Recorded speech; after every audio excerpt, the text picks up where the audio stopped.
नमस्कार, मी रुद्रा भोसले. NDF मध्ये स्वागत आहे. तर आज आपण जाणून घेणार आहोत फॉरेन्सिक सायन्स म्हणजे काय, त्यातले स्कोप आणि त्याची एलिजिबिलिटी काय असते. तर फॉरेन्सिक सायन्स ही बेसिकली एका क्रिमिनल जस्टिस सिस्टीम सोबत डील करणारी फील्ड असते, ज्याच्यामध्ये आपण क्राइम्स एव्हिडन्स शोधतो, पुरावे शोधतो आणि कोर्टमध्ये सादर करण्यासाठी. तर फॉरेन्सिकमध्ये तुम्ही आता कसं 12वी झाल्यानंतर तुम्ही फॉरेन्सिकमध्ये कसं अप्लाय करायचं. बेसिकली तुम्ही जेव्हा 12वी पास होता, सायन्स स्ट्रीम असेल तुमची, तर तुम्ही ह्या फॉरेन्सिक सायन्सला तुम्ही एलिजिबल राहता. फॉरेन्सिकमध्ये तुम्ही मग गव्हर्नमेंट स्कूल्सला अप्लाय करू शकता, जसं की NFSU झालं, किंवा अजून government institute of forensic science Mumbai, नंतर नागपूरमध्ये पण आहेत. हे गव्हर्नमेंटवाल्या झालं. तर गव्हर्नमेंटवाल्या जेव्हा तुम्ही अप्लाय करता त्यासाठी एक एक्झाम द्यावी लागते. त्याचं नाव आहे NFAT, national forensic admission taste.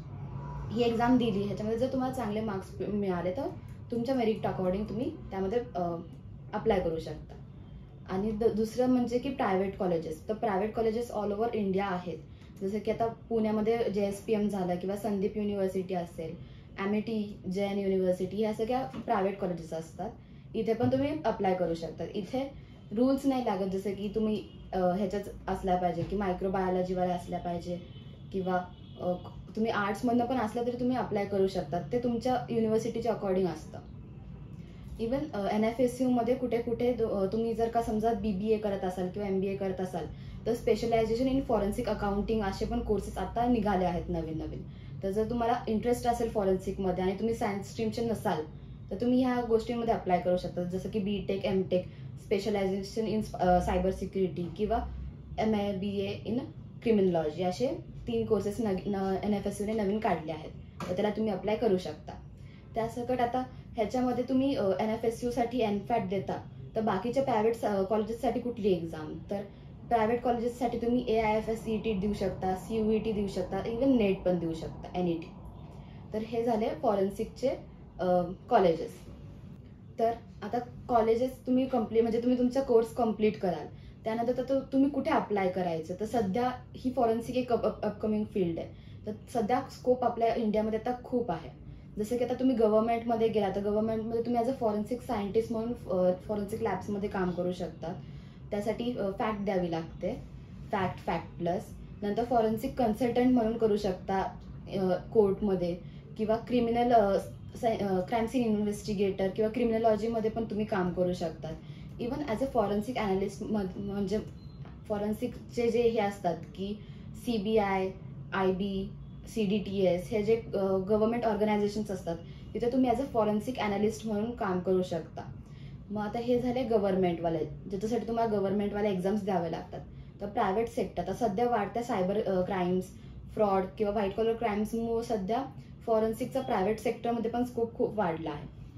मग तुम्ही ॲज अ इन्शुरन्स फॉरेन्सिक किंवा इन्शुरन्स अकाउंटिंग म्हणून पण तुम्ही ॲज अ बँकमध्ये काम करू शकता, किंवा प्रायव्हेट इन्व्हेस्टिगेटर किंवा डिटेक्टिव्ह म्हणून काम करू शकता. इवन सध्या IT लॉ फर्म्समध्ये ॲज अ फॉरेन्सिक कन्सल्टंट ही नवीन वर्ड किंवा नवीन जॉब सुरू झाला आहे, ज्याच्यामध्ये तुम्ही अप्लाय करू शकता. आणि मग ह्याचे आता फील्ड्स काय असतात फॉरेन्सिकमध्ये, तुम्ही काय काय फील्डमध्ये तुम्ही तुमचं करिअर करू शकता. तर डिजिटल फॉरेन्सिक एक झालं, अँड सायबर सिक्युरिटी म्हणजे जे फ्रॉड्स असतात, डिजिटल क्राईम्स जे काय घडतात त्याच्यामध्ये तुम्ही हे करू शकता की सॉल्व्ह करायचा प्रयत्न करू शकतात ॲज अ सायबर एक्सपर्ट म्हणून. मग फॉरेन्सिक सायकोलॉजी झालं, ज्याच्यामध्ये तुम्ही एका क्रिमिनलचा माइंडसेट, त्याची कॉम्पेटन्सी, की तो खरंच त्या क्राईम करू शकतो का, किंवा त्या ट्रायल्स करू शकतो का, हे सगळं क्रिमिनल सायकोलॉजीमध्ये समजतं आपल्याला. मग DNA प्रोफायलिंग आणि सेरोलॉजी असतं. DNA प्रोफायलिंग म्हणजे बेसिकली तुम्ही जेव्हा DNA आपण क्राईम सीनवरनं कलेक्ट करतो, तर त्याच्यामधनं आपल्याला तो ओळख पटवून घेण्यासाठी की हाच सस्पेक्ट क्रिमिनल आहे, याच माणसाने क्राईम केलंय, हे पटवून घेण्यासाठी आपण DNA प्रोफायलिंग करतो. किंवा विक्टिम शोधायचा असेल आपल्याला, तर हे DNA प्रोफायलिंग केलं जातं. तर ही पण एक पॉप्युलर फील्ड आहे फॉरेन्सिक सायन्सची. तसंच सेरोलॉजी झालं, ज्याच्यामध्ये आपण बॉडी फ्लुइड्स किंवा टिश्यू हे सगळ्या गोष्टी आपण टेस्ट करतो. मग क्वेश्चन डॉक्युमेंट झालं, ज्याच्यामध्ये फ्रॉड्स असतात, ज्याच्यामध्ये आपण डॉक्युमेंट फॉर्जरी किंवा साईनची फॉर्जरी करतात, तर ते ओळख पटवून घेण्याची ही फील्ड आहे क्वेश्चन डॉक्युमेंट्स. क्राईम रिपोर्टिंग ही नवीन अपकमिंग फील्ड आहे, की जिथं आता आपण न्यूज चॅनलमध्ये बघतो की जिथं क्राईम्स ते आपण रिपोर्ट करतात, न्यूज रिपोर्टर्स असतात, किंवा न्यूजपेपर्समध्ये तिथे तिथे पण तुम्ही as a crime reporter apply करू शकता.